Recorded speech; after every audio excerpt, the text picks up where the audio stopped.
iniciar então no capítulo 1, primeira parte, noções preliminares, com o título Há Espíritos? A dúvida no que concerne à existência dos espíritos tem como causa primária a ignorância acerca da verdadeira natureza deles. Geralmente, são figurados como seres à parte da criação, cuja existência não está demonstrada a necessidade. Muitas pessoas, mais ou menos, como as que só conhecem a história pelos romances, apenas os conhecem através dos outros fantásticos, dos contos fantásticos com que foram acalentados em criança. Sem indagarem se tais contos, despojados dos acessórios ridículos, encerram algum fundo de verdade, essas pessoas unicamente se impressionam com o lado absurdo que ela revela, sem se darem ao trabalho de tirar a casca amarga para achar uma amêndoa. Rejeitam o todo como fazem relativamente à religião, os que, chocados por certos abusos, tudo englobam numa só condenação. Seja qual for a ideia que dos espíritos se faça a crença, nele necessariamente se funda na existência de um princípio inteligente fora da matéria. Essa crença é incompatível com a negação absoluta deste princípio. Tomamos consequentemente por ponto de partida a existência, a sobrevivência e a individualidade da alma. Existência, sobrevivência e individualidade que tem no espiritualismo a sua demonstração teórica e dogmática, e no espiritismo a demonstração positiva. Abstraiamos por um momento das manifestações propriamente ditas e, raciocinando por indução, vejamos a que consequência chegaremos.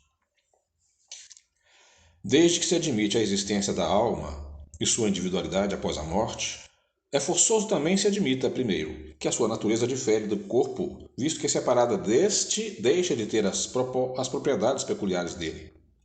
Segundo, que gosta da consciência de si mesma, pois que é passível de alegria ou de sofrimento, sem o que seria um ser inerte, caso em que possuí-la de nada nos valeria. Admitido isso, tem-se que admitir que essa alma vai para alguma parte, que venha a ser feito dela e para onde vai. Segundo a crença vulgar, vai para o céu ou para o inferno. Mas onde fica o céu e o inferno? Dizia-se outrora que o céu era em cima e o inferno embaixo. Porém, o que são o alto e o baixo no universo, uma vez que se conhece a esfericidade da Terra, o movimento dos astros, movimento que faz com que o que em dado instante está no alto esteja 12 horas depois embaixo, e o infinito do espaço através do qual o olhar penetra indo a distâncias consideráveis. A verdade é que por lugares inferiores também se designam as profundezas da Terra. Mas que vêm a ser essas profundezas desde que a geologia as esquadrinhou? Que ficaram sendo igualmente as esferas concêntricas, chamadas céu de fogo, céu das estrelas, desde que se verificou que a Terra não é o centro dos mundos, que mesmo o nosso Sol não é o único que milhões de sóis brilham no espaço, constituindo cada um o centro de um turbilhão de planetas? A que ficou reduzida a importância da Terra mergulhada nessa imensidade? Por que injustificável privilégio este quase imperceptível grão de areia, que não avulta pelo seu volume, nem pela sua posição, nem pelo papel que lhe cabe desempenhar? Seria o único planeta povoado de seres racionais? A razão se recusa a admitir semelhante nulidade do infinito, e tudo nos diz que os diferentes mundos são habitados. Ora, se são povoados, também fornecem seus contingentes para o mundo das almas. Porém, ainda uma vez que terá sido feito dessa alma, depois que a astronomia e a geologia destruíram as moradas que se lhe destinavam, e sobretudo depois que a teoria tão racional da pluralidade dos mundos as multiplicou ao infinito. Não podendo a doutrina da localização das almas harmonizar-se com os dados da ciência, outra doutrina mais lógica lhes assinala por domínio não um lugar determinado e circunscrito, mas o espaço universal. Formam elas um mundo invisível, em o qual vivemos imersos, que nos cerca e acotovela incessantemente. Haverá nisso alguma impossibilidade, alguma coisa que repugne a razão? De modo nenhum. Tudo, ao contrário, nos afirma que não poderia ser de outra maneira. Mas então, o que vem a ser das penas e recompensas futuras, desde que se lhes suprima os lugares especiais onde se efetivem? Notai que a incredulidade com relação a tais penas e recompensas provém geralmente de serem umas e outras apresentadas em condições inadmissíveis. Dizer em vez disso que as almas tiram de si mesma a felicidade ou a sua desgraça, e que a sorte lhes está subordinada ao seu estado moral, que a reunião das que se votam mútua simpatia e são boas representa para elas uma fonte de ventura, que, de acordo com o grau de purificação que tenham alcançado, penetram e entreveem coisas que almas grosseiras não distinguem. E toda a gente compreenderá sem dificuldade. Dizem mais que as almas não atingem o grau supremo, senão pelos esforços que façam por se melhorarem, e depois de uma série de provas adequadas à sua purificação. Que os anjos são almas que galgaram o último grau da escala, grau que todos podem atingir, tendo boa vontade. Que os anjos são os mensageiros de Deus, encarregados de velar pela execução de seus desígnios em todo o universo, que se sentem ditosos com o desempenho dessas missões gloriosas, e lhes tereis dado a felicidade um fim mais útil e mais atraente do que fazendo-a consistir numa contemplação perpétua, que não passaria de perpétua inutilidade. Dizei finalmente que os demônios são simplesmente as almas dos maus, ainda não purificadas, mas que podem, como as outras, ascender ao mais alto cume da perfeição. Isso parecerá mais conforme a justiça e a bondade de Deus do que a doutrina que os dá como criados para o mal e ao mal destinados eternamente. Ainda uma vez, aí tendes o que é a mais severa razão, a mais rigorosa lógica, o bom senso, em suma, pode admitir. Ora, essas almas que povoam o espaço são precisamente a que se chama espíritos. Assim, pois, os espíritos não são senão as almas dos homens despojadas do invólucro corpóreo.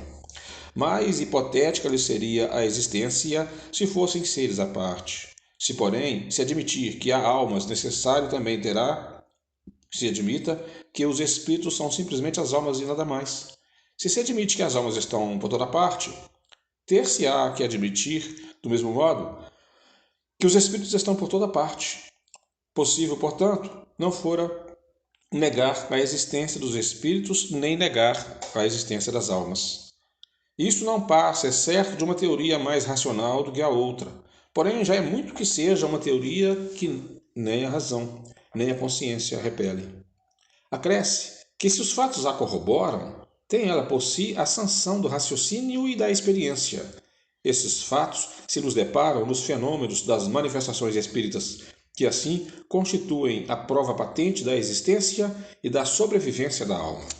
Muitas pessoas há, entretanto, cuja crença não vai além desse ponto, que admitem a existência das almas e, conseguintemente, a dos espíritos, mas que negam a possibilidade de nos comunicarmos com eles, pela razão, dizem, de que seres imateriais não podem atuar sobre a matéria.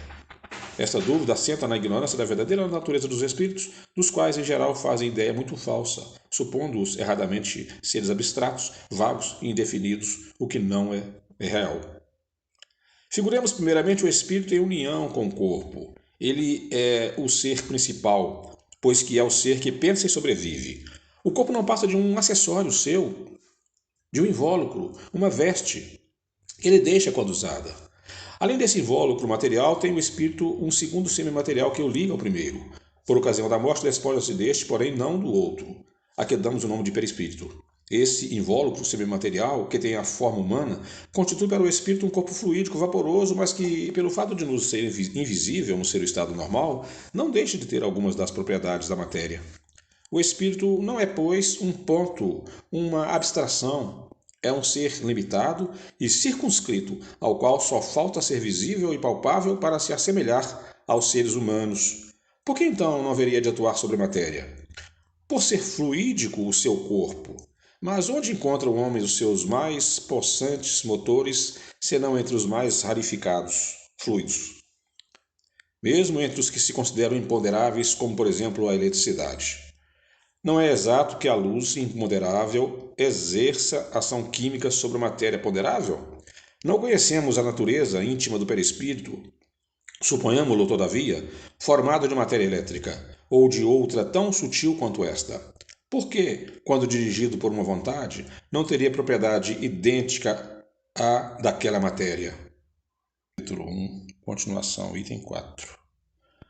A existência da alma e a de Deus, consequência uma da outra, constituindo a base de todo o edifício, antes de travarmos qualquer discussão espírita, importa indaguemos se o nosso interlocutor admite essa base. Se a essas questões, crede em Deus, credes que tendes uma alma, credes na sobrevivência da alma após a morte?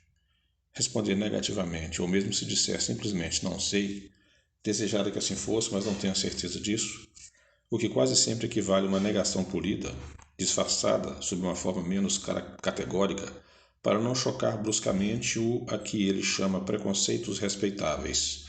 Tão inútil seria ir além como querer demonstrar as propriedades da luz a um cego, que não admitisse a existência da luz, porque, em suma, as manifestações espíritas não são mais do que efeitos das propriedades da alma. Com semelhante interlocutor, se não quiser perder tempo, ter-se-á que seguir muito diversa ordem de ideias. Admitida que seja a base não como simples probabilidade, mas como coisa averiguada, incontestável, dela muito naturalmente decorrerá a existência dos espíritos.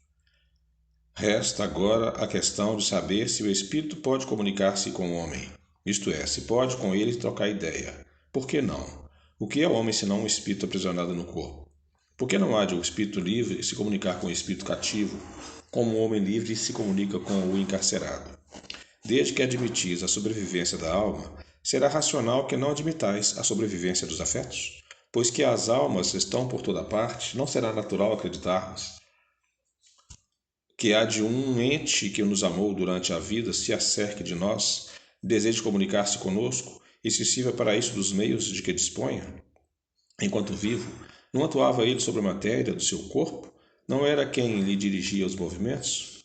Por que razão, depois de morto, entrando em acordo com outro espírito ligado a um corpo, estaria impedido de se utilizar desse corpo para exprimir seus pensamentos? Do mesmo modo que o mundo pode servir-se de uma pessoa que fale por se fazer compreendido. Abstraiamos por instante dos fatos que, ao nosso ver, tornam incontestáveis a realidade dessa comunicação. Admitamos-la apenas como hipótese. Pedimos aos incrédulos que nos proveem, não por simples negativas, visto que suas opiniões pessoais não podem constituir lei, mas expendendo razões peremptórias que tal coisa não pode dar-se, colocando-nos no terreno em que eles se nos colocam, uma vez que entendem de apreciar os fatos espíritas com o auxílio das leis da matéria. Que tirem desse arsenal qualquer demonstração matemática, física, química, mecânica, fisiológica e provém por A mais B, partindo sempre do princípio da existência e da sobrevivência da alma. Primeiro, que o ser pensante que existe em nós durante a vida não mais pensa depois da morte. Segundo, que se continua a pensar, está inibido de pensar naquilo a quem amou.